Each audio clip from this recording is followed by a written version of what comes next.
Hello everyone and welcome to the latest Blood Red podcast from the Liverpool Echo. I'm your host Joe Rimmett and we're live on YouTube today, joined by, if you're watching on YouTube, you'll surely see that Ian Doyle's let himself go.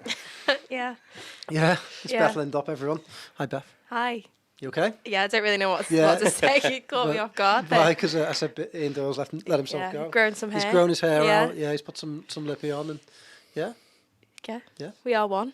You are one. How are you? All right. Yeah, good. Very good. Yeah, I was on holiday last week, so back to the grind this week, but happy to be joined by you two, of course. On if you're watching on YouTube, you'll also see that Paul Gorst has let himself go. I was so worried you were going to say Theo Squires. Yeah. I'll take Gorsty. Take Gorsty, yeah. And that's Keifer MacDonald. How are you, Keifer? Yeah, not too bad. Looking forward to talking about proper football now. Yeah, thank God that's over. Feels like, club football, club over country. Yeah. Where were you born, Keifer? I was actually born in London, funny enough. Born in London, yeah. Not feeling, don't have 3 lines on your shirt. I just find it hard to get into. I mean, obviously, there's the whole kind of, I know a lot of people from Liverpool have like different views, but I just find it hard to get into. It's like, played so far away from where we are. It's, 3 or 4 times a year when there's not a tournament. And it's like players that you wouldn't normally like in the 9 months that your team are playing. So I just find it a bit of faff, really. But it's a good game last night, to be fair. Not from an England point of view, but a final's a final, isn't it? So yeah, certainly is. Wouldn't I, person like you, not?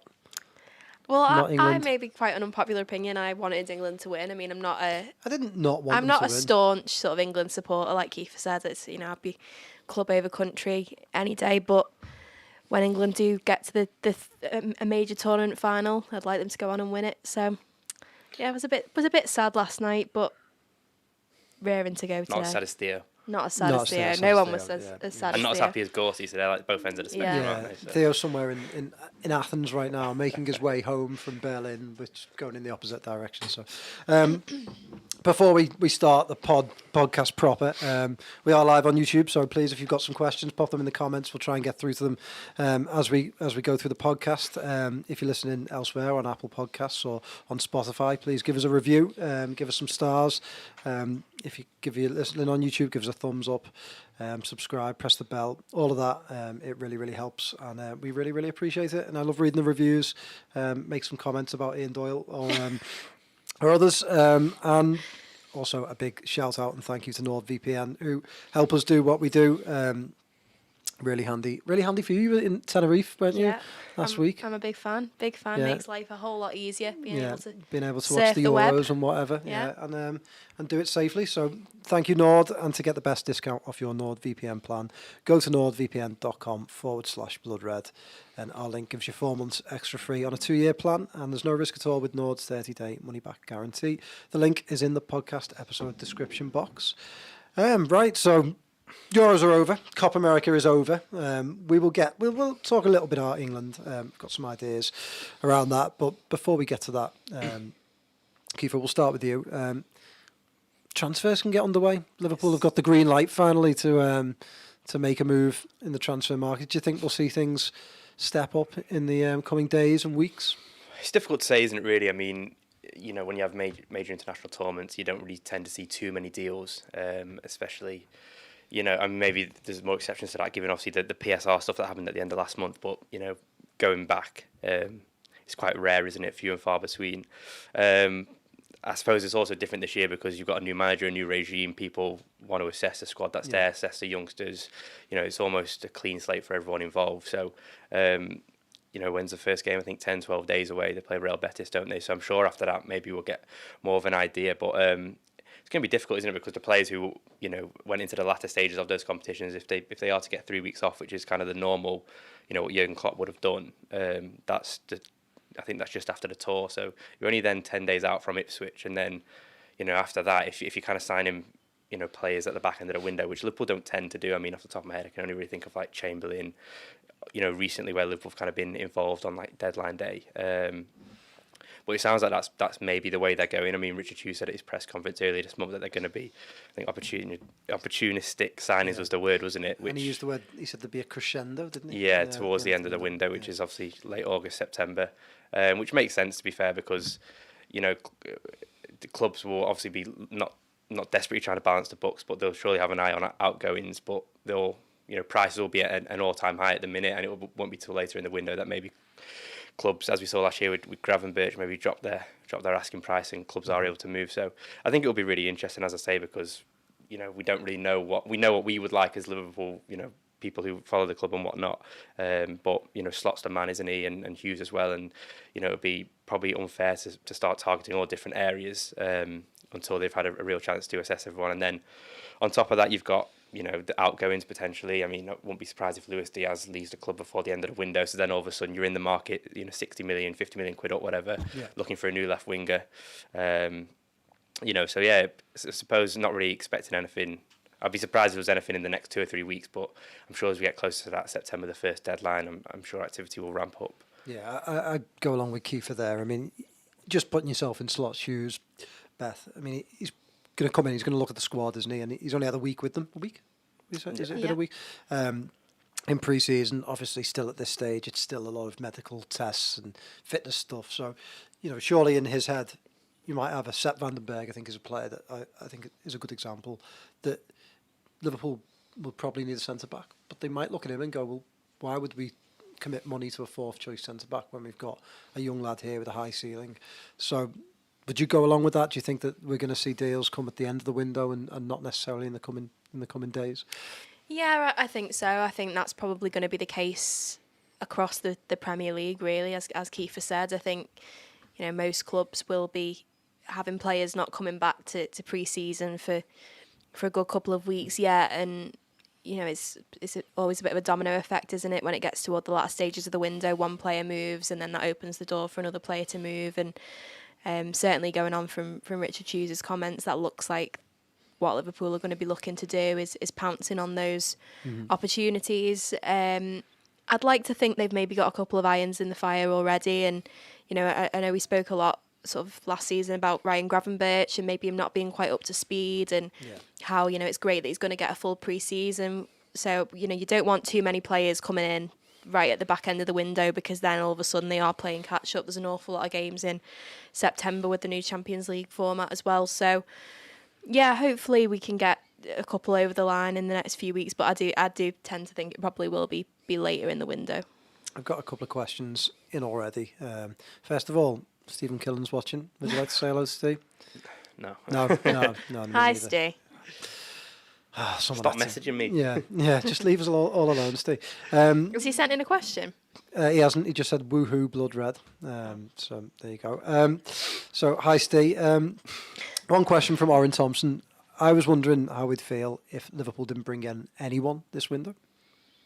It's difficult, isn't it? Because obviously they spent a lot of money last summer, especially on midfielders, and it maybe feels like they might kind of get the fruits of those signings more this year. I mean, Szoboszlai had a really good start to the season, then dropped off. He was pretty much non-existent, I think is fair enough to say, in the second half of the season, had the injury, and then by the time he came back, Liverpool were going for the quadruple, and by that time he could never really, as we kind of saw in the Euros, I think he carried that form into it, didn't he? Never really got going again. As Just to interject, are you slightly worried about that? I mean, Szoboszlai, yeah, I was disappointed in the Euros. Yeah, I suppose. But I suppose that the flip side for him and Gravenberch are the two lads who've come from the Bundesliga, where don't forget you get a winter break. So I know you sometimes get it in the Premier League, but not to the extent you would get it in the Bundesliga. True. I also think they're coming to the most demanding league in the world, not only in terms of intensity, but also in terms of like fixtures and the volume of fixtures. Liverpool obviously went really far in all competitions, and Szoboszlai felt like pretty much an ever present from August to December, and then you're playing under Jurgen Klopp, the most demanding manager in the Premier League in terms of his style of plays, the gegenpressing, the counter-pressing and all that kind of thing. So I think maybe that just took his toll. And I mean, we've seen it in moments. I mean, that goal he scored against Aston Villa at Anfield last year, that left-footed half volley was brilliant. And it's those kind of moments in isolation where you look at it and think, we've seen he's got the athleticism, he's got the technical ability to kind of drive Liverpool's midfield on for years to come. But it's more, I think, finding a role for him in the team, but also getting a tune out of him on a regular basis. And I'd probably put Gravenberch into the same bracket as well. I don't think he's going to be a starter and won't play as many games per season as Szoboszlai or McAllister. But when you're looking at the new Champions League format and how many games he's going to be playing and where Liverpool want to be next season, he's certainly not like a bad second string option. But if Liverpool didn't bring players in, I think it will be a concern, because I think they do need to freshen up a few things, and I think also I don't see the point in them leaving themselves short. Like I did think last year. I think defenders was the chat, and we were saying they kind of needed another one in the end. You know, it's maybe not fair to say they got bailed out by Quansah, but I don't think anyone, even at Liverpool, probably would have predicted that he would have come into the team and performed as well as he did. So I don't think you can maybe look at Sepp van den Berg and say, well he's going to do the exact same as Quansah. I think that's maybe leaving yourself a bit short. So I would like to see another defender, just purely because, you know, I think Gomez is now considered as a fullback. I think Konate is brilliant on his day, but he doesn't play enough games of football for me, and certainly not in a row.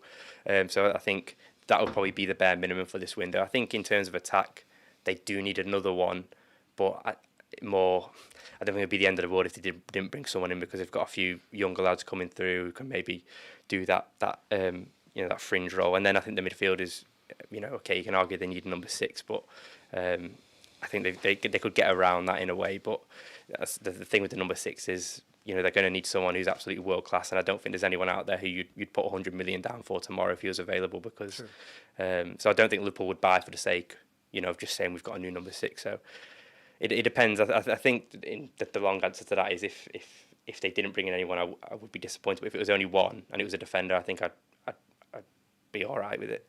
Same question to you, Beth.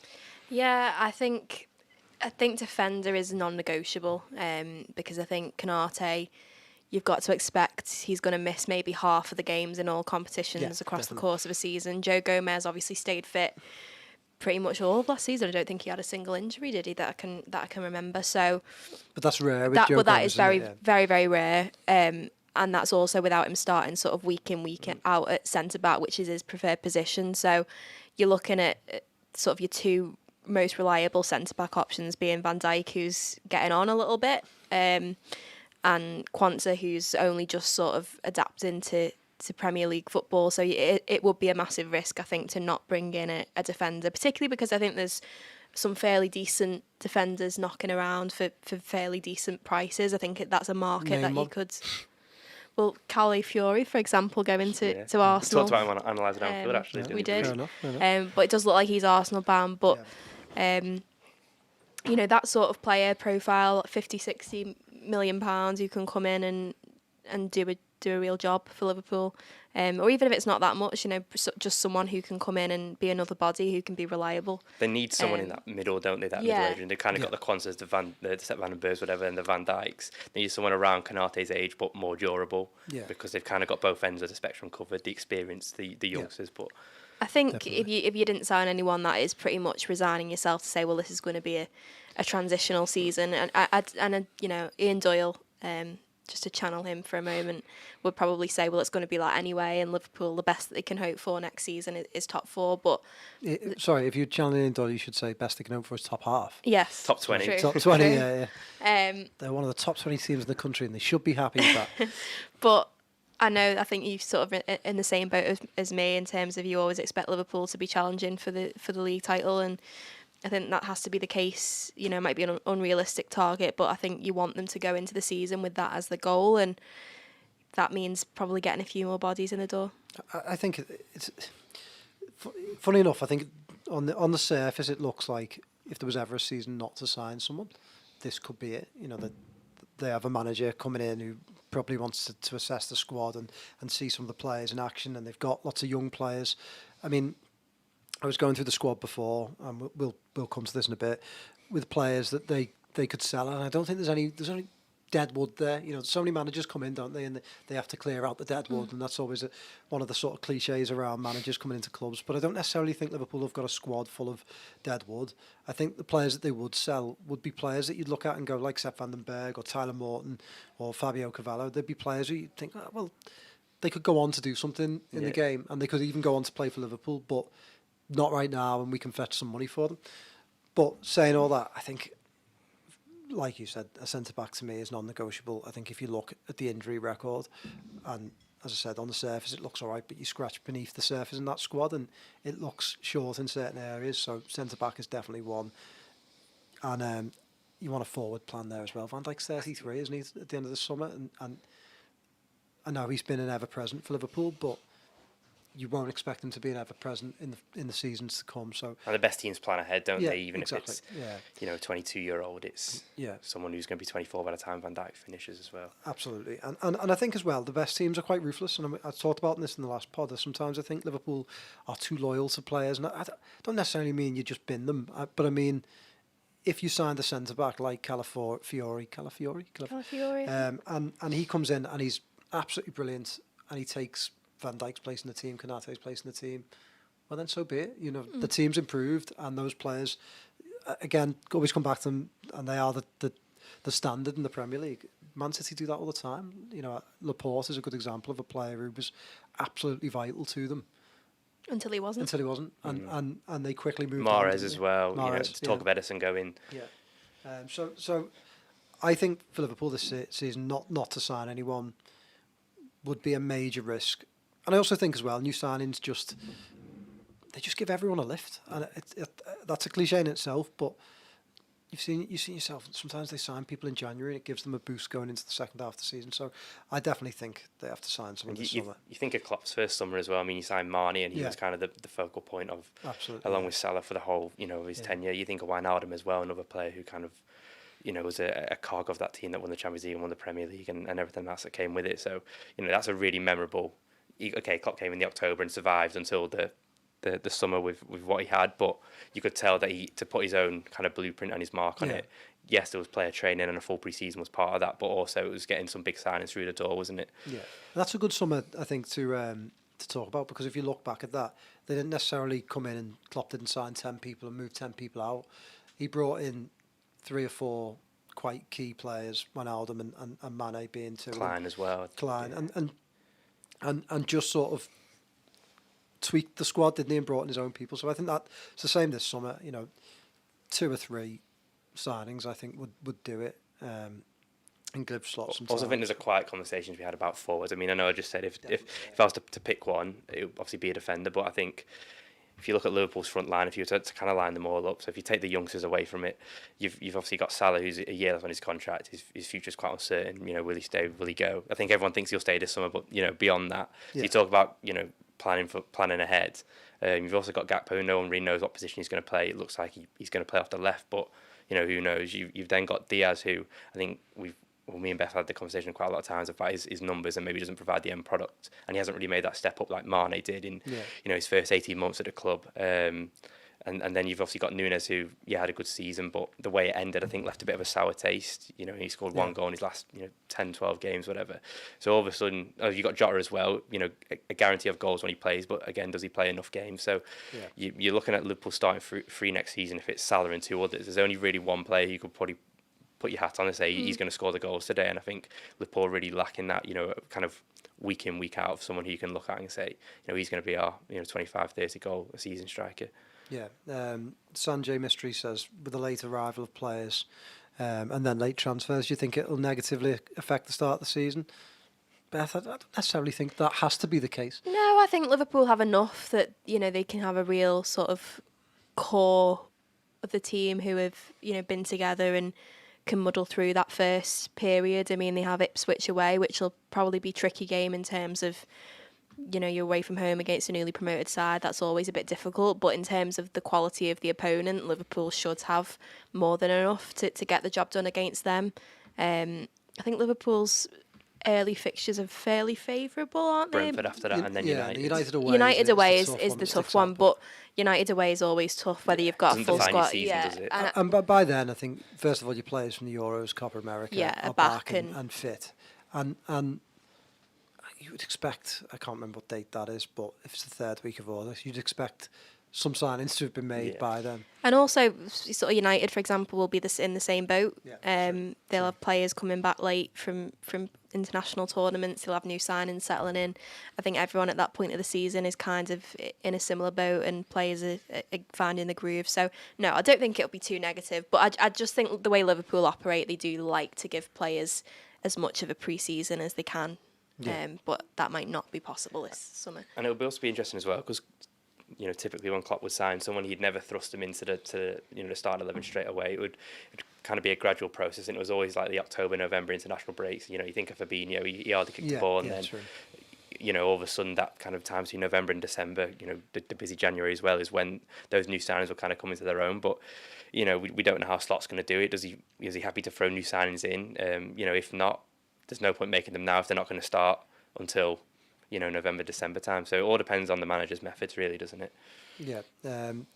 Thank you for those questions, Oren and Sanjay.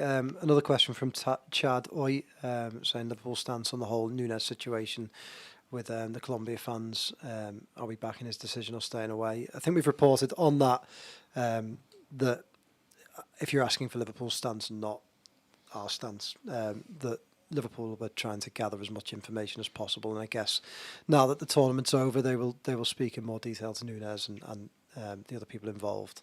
So I think watch this space on that, because I certainly think there's more to run from that story, because it's quite a complicated one, I think, isn't it? There was more trouble last night, wasn't there, in the final as well? So it feels like something has fallen down in the organisation of that tournament. Slightly worrying when you consider the World Cup is going to be there in 2 years' time. Yeah, and also that you would think that they should be well prepared to host big sporting events. I mean, Alexis McCarthy's family got caught up in it, didn't they? Last night. So not a good look it's not good, is it?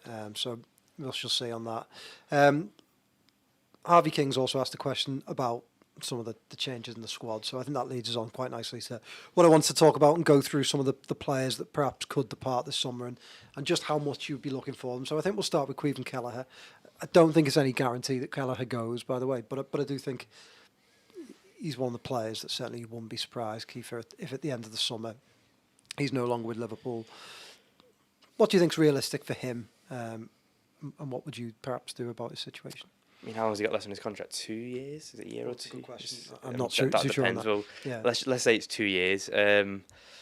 It's difficult, isn't it? Because it kind of feels whenever the time's been right for Kelleher to make the move, he's kind of backed himself to stay around. 2022 has the heroics in the League Cup. You think everyone, he's earned that trophy. He's kind of, embedded his name into Liverpool history. Okay, go and be a first choice somewhere else. He doesn't. And you could probably say the same this year. I mean, that was the most.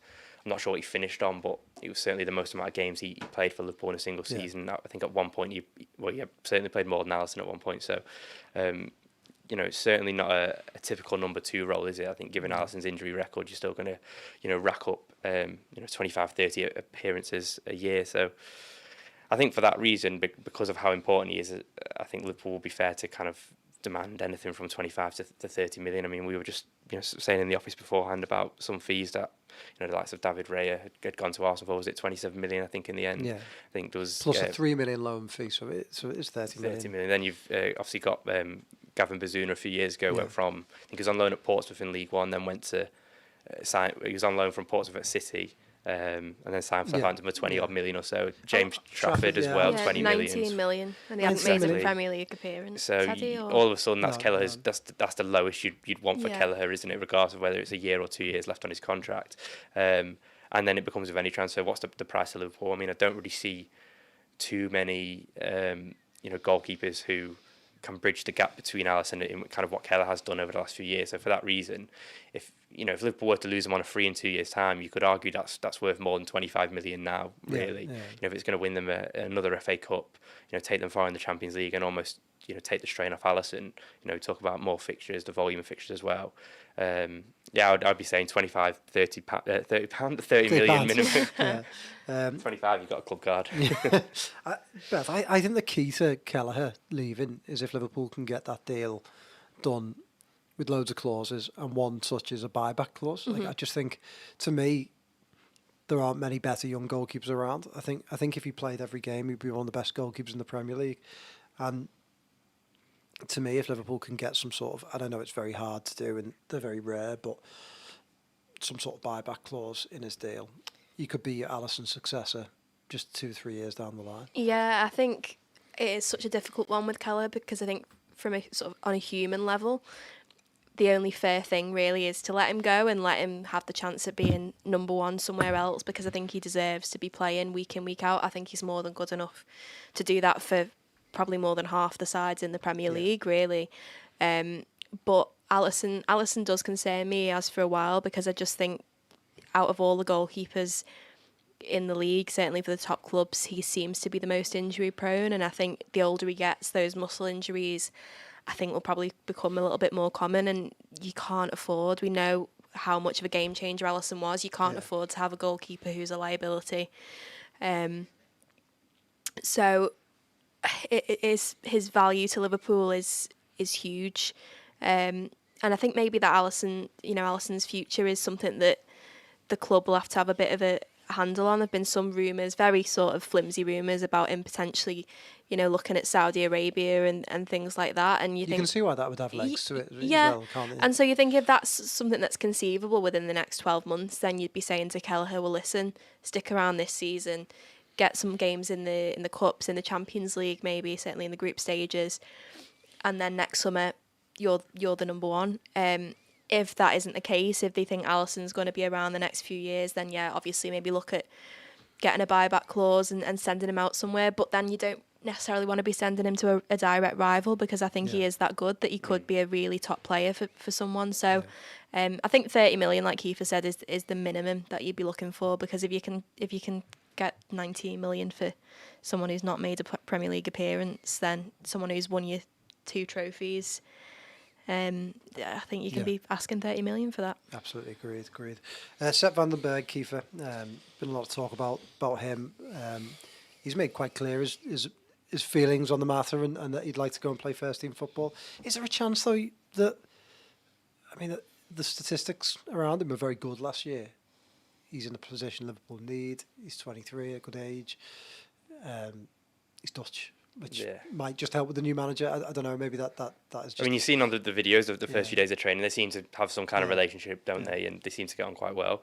I suppose that's the beauty for Sepp van den Berg will be that it's a clean slate, and almost if there was anything to take from this summer, it's that, your Virgil van Dijk, he's obviously got to the semi-finals of the Euros. He's not going to be around to the start of August. I think Liverpool have three friendlies in that time, 3 or 4 friendlies. So, there's going to be plenty of minutes. They might do 45, 60, 75s, whatever, but he's still going to be able to show what he's got. He's got, plenty of, compared to the players who will be coming back from loan, he'll be one of those who will have more experience, having played in the top 5 European league over the last couple of years, done well for Mainz. I think, what was the fee? 25 million, was it Liverpool wanted, or was it around that? And he was unhappy with that, wasn't he? So there's talk, isn't there, that PSV are also interested in, and want to pay around 17. You can see a deal being struck, can't you? For and him. it'll probably be one that's, as you say, backloaded with buybacks, sell-ons, other incentives and clauses. So, if he does go on to become a really top-class defender, Liverpool aren't losing out too much. And if they are to pocket some money up front, I suppose 17 million quid for a fella who's only played 4 or 5, professional games for Liverpool isn't the worst piece of business. But, I'm sure he'll be one who will have his eye on, that spot, because, as you say, Van Dijk's not going to be around forever. He'll look at Kwanzaa and think, well, I came through the similar path of the academy, whatnot, playing the youth league, all that kind of jazz. Why can't I go and do what he's done? I had Kwanzaa was in League One, just time last year. Van den Berg had been playing in the Bundesliga, so in terms of kind of their pole positions, Van den Berg is miles ahead of where Kwanzaa was. So I think if he's unhappy with the price, I would knuckle down and probably just say, look, I'm going to be here. I'm going to take the chance, and you give it your all for the next 6-7 weeks. And if you don't break in, then fair enough. Liverpool might lower their stance towards the end of the window, 15, 16, 17 mil. Yeah. Do you think there's a difference, Beth, between if there were Premier League clubs interested in Sepp van den Berg, the price would potentially be higher? Because if you look at his experience, like Keith was just saying, he's gone and played in the Bundesliga, done pretty well in the Bundesliga, and you're seeing players. Players move from Chelsea and Villa and Everton and God, who am I missing? Newcastle in the last few weeks. And I know there's the PSR reasons, but we see it all the time. Trafford is a good example of someone leaving Man City for a lot of money with very little experience. Would the price for him potentially be higher? Should Liverpool potentially be looking for more? Yeah, I think it just depends how highly they rate him. I feel a bit sorry for him, really, because he obviously comes in after Liverpool win the Champions League, and I think that's almost been used as a bit of a stick to beat him with, really, because Liverpool didn't make they didn't make any high-profile signings, did they, in the wake of that? And it's been used, I think he's been used almost as a way to sort of criticise FSG's transfer policy at times, and I think that's maybe clouded the way that some fans view him a little bit. He does seem to have done really well on loan. I think the one thing with him I'd say is his comments about sort of wanting to move on, wanting the club to lower their expectations, to me, don't necessarily point to a player who's thinking that he's got a long-term future at Liverpool, whether that is just he knows his limitations and he doesn't feel like he's going to get there.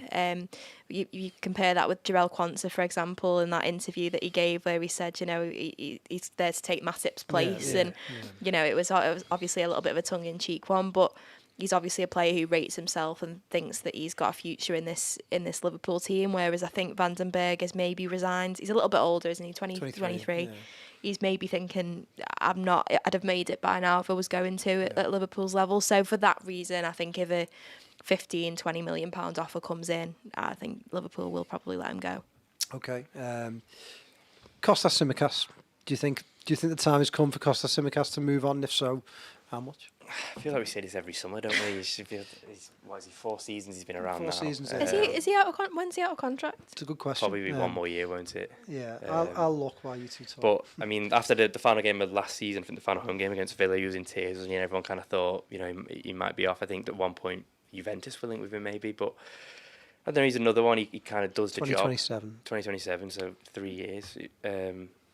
So again, Liverpool will be protected, entitled to a good fee, but I feel a bit sorry for him actually, because you think of where Liverpool were in December time, and Robertson had been injured on international duty, and it was kind of Tsimikas' chance to get a run in the team and kind of really stake his place. And then he suffered that shoulder injury against Arsenal. Joe Gomez comes in, and I think he only played 2 or 3 times in the Premier League before the end of the season. So that kind of said that Klopp didn't fancy him one way or another. If you're playing a 6'4" centre off on his wrong side at left back, it kind of says a lot about the deputy left back you've got. But he's another one. He kind of does the job. He knows the club. I always think with sometimes like that, yes, it might be good to freshen up, but sometimes it's more hassle than it's worth. I mean, if he's happy to stick around, I mean, you see the videos of him coming back to pre-season. He clearly likes being at Liverpool. He clearly enjoys it. He's clearly got friends there. So I can't really see him being someone who's going to kick up too much of a fuss. Again, you probably point to 2022 when you thought, he played his role in Liverpool winning the FA Cup and whatnot, and maybe that was a time for him to move on after a couple of years, but he hasn't. Maybe he doesn't have that hunger. Maybe he's just happy to be second choice. And I suppose that the thing is now Robertson's getting on. I mean, he's not going to be around for forever. He's another player, and you'd argue there's an opening at left back to come. Whether that comes through young players or the players already in the squad remains to be seen. But it just depends how they view Joe Gomez, I suppose. Because if Kostas is technically third choice, he'd probably pack his bags and go. But if Gomez is going to be right back, centre half, then your second choice, you're probably going to play 20-25 games a season, and that's probably enough to kind of quench his appetite, isn't it? So I really like Tsimikas, Beth. I think you think about the amount of left backs Liverpool went through before they found Robertson, and then to have Robertson and then Tsimikas come in, and really they've had a really healthy rivalry there. I know Robertson always has that position, so not really, but when Tsimikas has had runs in the team, he's generally done well. Obviously the odd bad game, and we've never really felt like he was ever going to take Robertson's place, but I still think you could argue he's done really, really well. All that being said, I just feel like the natural cycle of him at Liverpool has kind of come to an end now, and I think there's only so long you can play second fiddle before you need to move on. Yeah, well, it probably does depend on the player, like Keifer said. I mean, it's probably one of the hardest things to do is recruit players who are happy to come in and be second fiddle, isn't it? And it's either going to be a young player who feels that they can make that step up, or maybe someone in the later stages of the career who is happy to just sort of do the job here and there. But if he is content to do that, then I don't think the biggest priority for Liverpool is to get rid of him. I think that left side is something that definitely needs looking at, because I think Robertson is getting on a little bit. Whether Liverpool bring in, a central defender this summer who can play left back, like that Calafiori, for example, even though he's almost certainly going to go to Arsenal, having a player of that profile. That's the profile they've looked at. Colwill was the same profile, wasn't he? Exactly the same. Could play full back and centre back. So I think if you're bringing in someone like that, then you're probably saying to Tsimikas, look, Robertson's first choice. We've got this lad who's come in who's going to be second choice. We've got Gomez who can play there. He probably moves on. If Liverpool just bring in sort of a designated centre-back who doesn't really play on the left, then maybe you keep him. I suppose it depends what offers come in as well. If a decent chunk of money comes in, then I'm sure Liverpool will be happy to take it. But I don't think they'll be looking to push him out the door either. I think for about 15 million, you do business. And I know that sounds fairly cheap considering some of the prices that have been thrown around for other players, but at 28, I don't think you're going to get... you could easily play for someone like Forrest, couldn't he? Or yeah, exactly. Even like a Newcastle, I feel like he could. That's probably his level, isn't it? Yeah. Week in, week out. That's it. I think it's another area of the squad that there's a bit of succession planning to do, and I don't necessarily think Robertson's out the door yet, but he's obviously at 31. I think he's changed his game. I think there's been a realisation in Robertson that he's not that dynamic fullback that he was in 2017, 2018, 2019. I think there's more that's why there's been more onus on Trent over the last 18 months, because they know that kind of dynamic duo that Robertson and Trent were. They both don't have the capacity to go up and down anymore. Certainly Robertson doesn't. Yeah. Moving into midfield. In fact, I'll put these two together just to speed up the conversation a little bit. Tyler Morton and Fabio Carvalho both been out of Hull, both done really well, and are both young players who I think they're in that in between mode, aren't they? Both of them, I think you could see them featuring a little bit for Liverpool, but both of them are probably at the stage where again, first team football will be quite key to their development, and just feel like that Liverpool could get a fee for them. What do you reckon on both of them, Keifer, and how much thereabouts would you put that on them as a price tag? Well, it's interesting, isn't it? Because I think they're both at that age where they need clarity one way or another. I mean, I'm sure they both, especially Tyler Morton, would love to play for Liverpool for the rest of his career, but he's done his trade in the Championship for 2 years now. I think he needs to find a regular home if that is to be, and whether that's at Liverpool or not. It sounds like he's got a lot of interest this summer. I mean, Seville, Leipzig, I think were another team, Salzburg as well. So there's clearly been plenty of interest, which is no surprise given how good he's been. But I always think back to the Nat Phillips one, and I think Liverpool they set their valuation far too high and missed out on the chance to cash in on him. And it was like, he never played. He played the odd cup game. 12 million, even though you wanted 15, is better than the 5 you're going to get now 3 years on. So I think maybe Carvalho, especially, maybe he's 1 or 2 years away from that, but I think their stock is probably at the highest it's probably going to be. I mean, they were a really young, dynamic Hull side, especially Carvalho. I mean, his return was brilliant in the second half of the season. He got 9 goals in 20 games, which is great, isn't it? You think of Rhian Brewster, he had a kind of a similar return at Swansea, didn't he? And then went to Sheffield United for 25 million quid. So I'm not saying you're going to get that for Carvalho or Morton, but, I'm sure there'll be teams, even in Ipswich. I mean, they've just paid 20 million quid for Liam Delap, who was at Hull as well. So, if that kind of 15, 20 million pound offer was to come in, again, if you can load it with clauses such as buybacks or sell-ons, you're not really missing out on anything they're going to do later on. You're still going to be, profiting one way or another. I think Morton's an interesting one, because if obviously Liverpool don't go out and buy, an out-and-out number 6. I think there's a real conversation that Morton could play a part next year. I don't think, technically, I don't think there's a lot between him and Wataru Endo. In fact, I'd probably say that Morton, having grown up in the Liverpool academy, is probably better technically than Endo has been. Maybe Endo's just a bit more robust and has got that, obviously, experience of a senior pro. But he's quite an interesting one that I'm really looking forward to seeing this pre-season, because I do think he's, as I say, technically good enough. He's held his own in the Championship. And I don't, obviously, the top end of the Championship and the top end of the Premier League, there's a huge kind of gulf in quality, but I think the principles are almost the same, in terms of the intensity, the physicality. I don't think it's too huge of a gap. I think it's more the technical aspect of it. So I would like to see him get a chance this pre-season, and if it's only an offer of 6, 7, 8 million, then you're better off keeping him, I think. But, absolutely. Yeah. But Carvalho, I think maybe he's the one where you think he's. I don't know if he's a weird one, because I don't know if there's a position for him. A number 10 is probably where he's done his business for Hull and Fulham prior to that. But it depends if Liverpool has to play with that, I suppose. Did Carvalho suffer a little bit in terms of price tag from being almost too high profile? I think of someone like Delap and the money that's been spent on him, but I feel like Liverpool can get anywhere near that sort of money for Carvalho.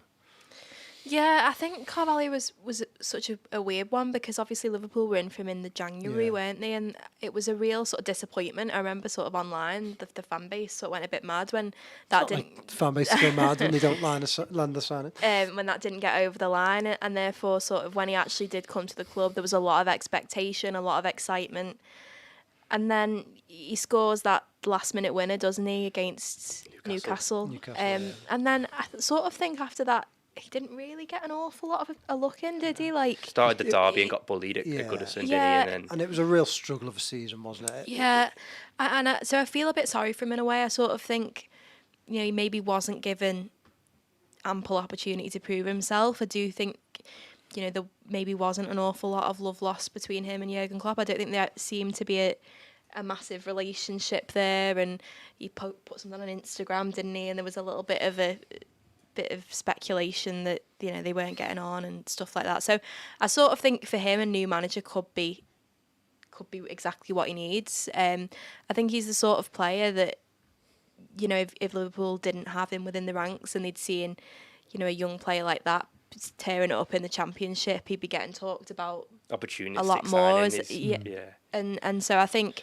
if the new manager can find a position for him and he's happy to sort of stick around and sort of battle it out, then I think Carvalho is certainly one I'd look to maybe keep a hold of. I think Morton is a different animal a little bit. I think I almost don't know if his time at Liverpool, that ship has sailed a little bit. He obviously had a little run out in the team, didn't he, in 21, 22, was it?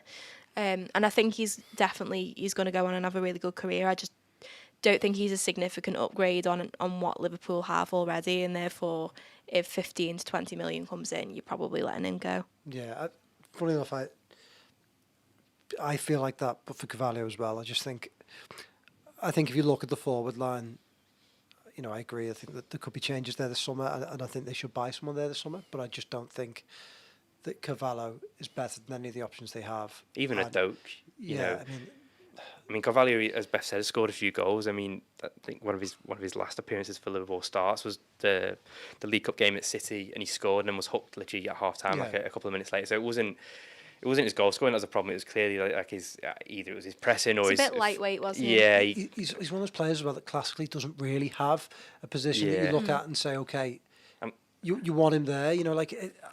He was almost like reminded me a little bit of Coutinho, but Coutinho's ability was here, and Carvalho's is just not quite at that level. And I suppose if you're playing under Jurgen Klopp and you're talking about counter pressing and triggers and stuff, you need people to be. You can't have 10 men doing the job. You've got to have everyone in certain positions and stuff. But just going back to the point as you say about the forward, I mean, obviously yes, Carvalho made his mark kind of in those few appearances for Liverpool, but to look at someone like Ben Doak, I mean, he's a man really, isn't he? When he plays, he's so boisterous. He can throw people off the ball. He's really strong. Whereas I just don't think, as Beth said, he's a bit lightweight. Carvalho, isn't he? He's very technical, very gifted, but not quite what Liverpool need, I don't think. Yeah. Luis Diaz is the final one I wanted to talk about. I think you both mentioned that there's potential for him to move on this summer. I think not necessarily because of his performances, but because of his age, because there's interest there. Would you sell him? And if so, how much would you look for him? Well, go on, Beth, you go.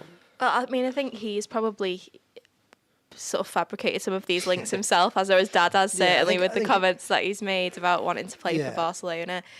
There did seem to be a lot of talk about him potentially getting a move away a couple of months ago. It seems to have gone a little bit quieter now, and I wouldn't be surprised if he does stay. I think with his age and everything, taking everything into consideration, I think 50 million comes in, you'd probably take it. 60 take million. Your money back for him. Yeah, you'd take your money back.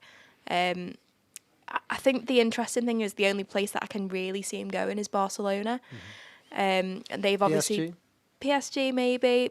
Barcelona obviously been quite heavily linked with Nico Williams, who's certainly someone I'd like to see at Liverpool. I don't think that'll quite happen, but obviously if they make a move for him, then that sort of shuts that avenue off. So then it probably is only PSG, who I'm sure have other targets as well. So I don't know. I'm not sure if I can really see him leaving under those circumstances. But Keifer, I think if PSG come in for him, then you can have a conversation about upwards of 60 million, get towards 70 million. I think with Barcelona, it's probably they'll offer you £5 up front, the training ground, 3 players, pay you off over 12 years, and you get a back rub from Lamine Yamal's autograph. Someone, it's one of them, is it, with Barcelona, where I think it could get very tricky if they come in.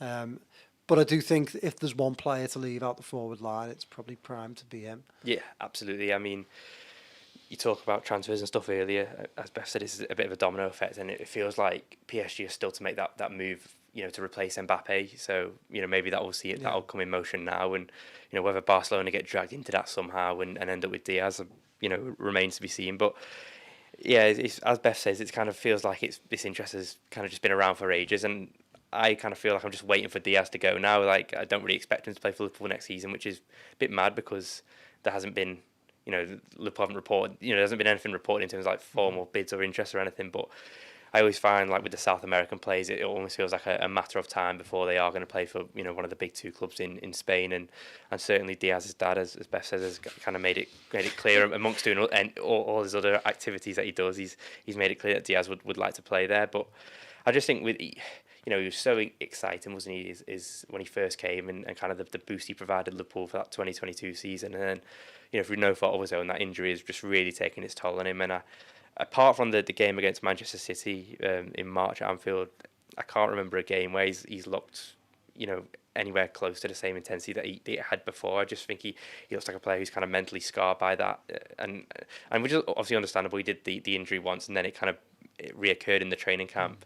There's probably an element of him still holding back, but when he first came, I really did think that he reminded me of Mane in terms of how he could beat him. And I remember in the League Cup final, how he toyed with Reece James, and you were thinking, just add goals to your games, and you've got a star here. But it just maybe feels like that boat has maybe gone, and Liverpool will be, how old is he, 27, 28? Liverpool will be in a good position to get their money back. I disagree slightly in the sense that I think that he is quite influential in how Liverpool plays. He stayed fit pretty much throughout the entirety of last season. He receives a lot of the ball, and I think you can rely on him more than you can rely on through different reasons. Nunez, Jota, and even Salah at this point in time. But yeah, I just think he's probably primed to move on.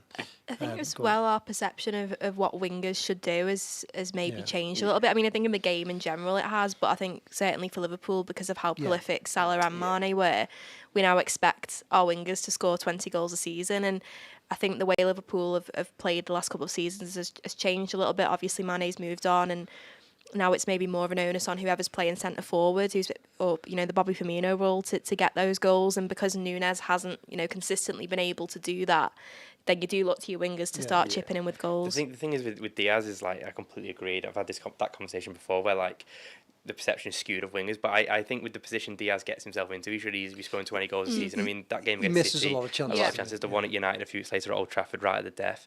I mean, it's not like he's a Jack Grealish, say, or whatever. No. Like, he picks the ball up deep and he brings it forward, but he also gets in the box and finds himself in a lot of one-on-ones coming in, making those kind of runs from deep. But he just, for whatever reason, his final ball or his final decision is just always wrong, or he doesn't connect with it right. Yeah. And don't get me wrong, he has had some decent moments, and he's been instrumental over the last couple of years. But I just feel like you go back to saying you need to be ruthless, and Manchester City put up with that or whatnot. Yeah, I think something's got to give in the forward line, and whether, I don't think you can afford to have Nunez and Diaz, two lads who might score one of the 10 chances they get.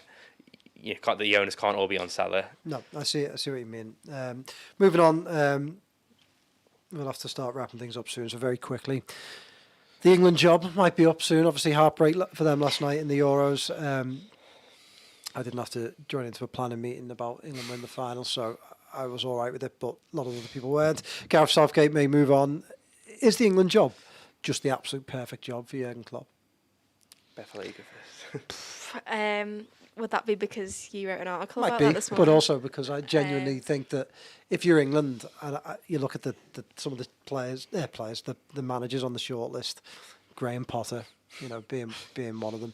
I just think give it a year, try and get through the next year with either Lee Carsley, who could do well. Spain's manager was a former youth team manager, or ask Gareth Southgate to put his nation first. He seems a very patriotic man, and just get him to sort of carry on for a year or so, give Klopp the time he needs, and then go in and say, do you fancy an international job? Because I think with Klopp, I don't know whether I can see him taking another club job. I don't necessarily think he wants the intensity of it. I suppose time will tell. We Klopp probably won't know himself until he's had a year out of the game, and does he miss it, and the relevance he can put back up with. I think if all the kind of reasons that Klopp highlighted why he stepped down for his job at Liverpool was kind of the intensity, the pressure, not the pressure, but the kind of the media focus. Yeah. And I think yes, an international job is is part-time per se, but with the England job, it's, or it's like a different level of intensity. And I'm sure that people view the Germany job over there as the same, but it just feels like any England manager, Southgate's probably been the one who's maybe bucked the trend, but they're almost waiting for you to fail the meet. Do you know what I mean? So it feels like... Well, they always do, don't they? So that I think to me, I look at it and just think you can go months without even anyone mentioning your name, and then you play a couple of qualifiers, and you go, and that process starts again. But I think with Klopp, if England got Klopp, he would unite. I've seen Alan Shearer saying, but he's German. I mean, if England got Klopp, the country would surely be behind that. I mean, if you're an England football fan and they get, arguably alongside Pep Guardiola, the most high-profile man in world football, probably the best football personality in world football in terms of Ian Kroll, sitting over there, probably faces, but he is Ian. In world football, surely that brings people together and they go, well, you know what, we can really do things with this man. And I think he can inspire much more than Gareth Southgate can. Yeah, I think from England's perspective, if they could get Jurgen Klopp, it would be a massive coup. I think the football that he'd be able to play, obviously, I think the biggest criticism of Gareth Southgate's England, certainly this tournament, is that they haven't been sort of proactive enough, they haven't been aggressive enough, they've been content to just sort of sit back and soak up pressure, and that's not Jurgen Klopp's way at all, is it really? He's very front-footed, and I think that his style of football would very much appease the England fan base. I think, he's an exceptional orator and leader, and all of that I think would be fantastic for England. I'd be more thinking if I was Jurgen Klopp, do I want the hassle? Yeah. Because I think, I don't know, maybe... What would you want the hassle with? The USA job where there's just basically on holiday? I can't see him taking that one. No, but I think this is... He's got to go and have the hassle somewhere. Yeah, I think there's probably there feels like an element of inevitability that he'll manage Germany one day, and maybe the people from Germany feel the same about the Germany job. They might feel like that's an awful lot of... I don't know. I think they most probably do. I think that the difference is the pressure of not winning something in such a long time. But then he took that on at Liverpool, and obviously got that monkey off Liverpool's back. And I think with Germany, again, it feels natural that you might want to go and take the Germany job. But then Nagelsmann went and signed the contract. And he's going to at least have the World Cup. So if Klopp gets the feel for management again, I suppose, next summer. Yeah. The other thing is, will he want to live in England? It sort of feels like he's maybe... You can live in Mallorca after the year, can't you? And then just come back to St George's Park. Well, that's the other part that I've always thought about international football, and especially recently while there's been the whole conversation about Klopp, is that, and I know you mentioned it in your piece, Joe, but would he have the time to implement his methods?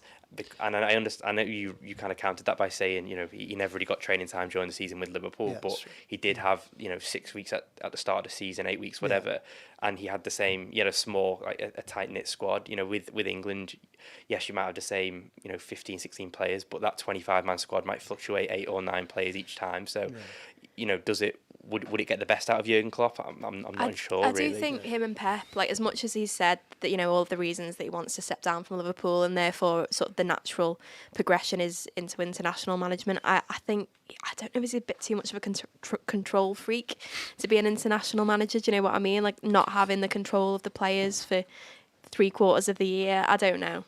I just think with international managers, and I think this is why you see lots of almost obscure managers who then don't go on to do a great deal. You just have to have you have to be a good motivator, you have to be a good organiser, you have to be a good orator, and almost tactics. I'm not saying they play a second fiddle, because obviously you've seen Spain play a very good style, but I think that if you can get the first 3 right, tactics will fall in. That's why I think with Klopp, he would want time on the training pitch, but I don't necessarily think he'd need as much time as he would with a Liverpool club team going at it week after week. So I don't know. I think that job would suit him down to the ground. I'm not saying I think he will take it. I just think that it would suit him. The question is, if Klopp was to be England manager, would you be down at Wembley with Theo, or no? Let Theo do his thing. I do think as well that is strangely enough a factor that I think he probably would consider in terms of how divisive the England team is in Liverpool, and the relationship that a lot of people from Liverpool, a lot of supporters of Liverpool have with the England team. I'm not saying it would stop him from taking the job, but I definitely think Klopp is the sort of person who would consider that before. It's a betrayal, maybe, I know what you mean. Really quickly, before we do finish off, because it's in the headline of the podcast, and we have not got to it. First week of training for Slot. We've seen all sorts of weird and wonderful things this week. Fabian Ott, the new goalkeeper coach, they were training with sort of like special, like goggles that sort of and headphones as well, restricted their vision, so to do their reactions. So there was different sort of fitness methods they were using. They were using medicine balls for speed and power. But one quote I just wanted to read to you both, I just thought was really good from Slot. We did allude to it before. He said, "I'm enjoying it a lot. The pitches are great. The boys are full of energy." Pep and Jurgen said to me last season they're going to enjoy working with them. They haven't lied at all. They're full of energy. Also, the youngsters coming from the academy, they have the same intensity, and the guys are open to learn. The way I see it, the way I feel is that they enjoy the sessions as well. So they're the three most important ingredients. What really struck me there, Keifer, is that he talked about the youngsters coming in from the academy with the same intensity. And I think with Slot coming in and Liverpool having this overarching structure, bringing the training grounds together, it's been really key, hasn't it? And Liverpool can have that pathway from academy to first team and make Slot's life a lot easier as he comes in than it was potentially for Jurgen Klopp when he came in. Yeah, absolutely. I mean, they've been there now nearly 4 years. I think 4 years in December. Having a joint training base at Kirby, and you only have to look at what's been in the news over the last 2 weeks and the 15-year-old that they've signed from Chelsea. That's kind of the fruits of the labour of moving to Kirby, isn't it? And the highlight of that was obviously the League Cup.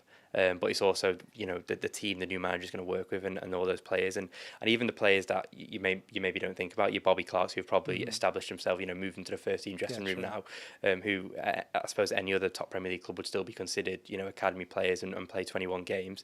Obviously you've got Ben Dope players we've forgotten about, Jayden Dans, Kumas. So, there's a real, exciting string of talent there that Slot can get stuck into, and it's only going to be strengthened further as you go down the age groups. And as I say, that lad who's coming from Chelsea seems to be, quite the coup. So no wonder Slot's so delighted.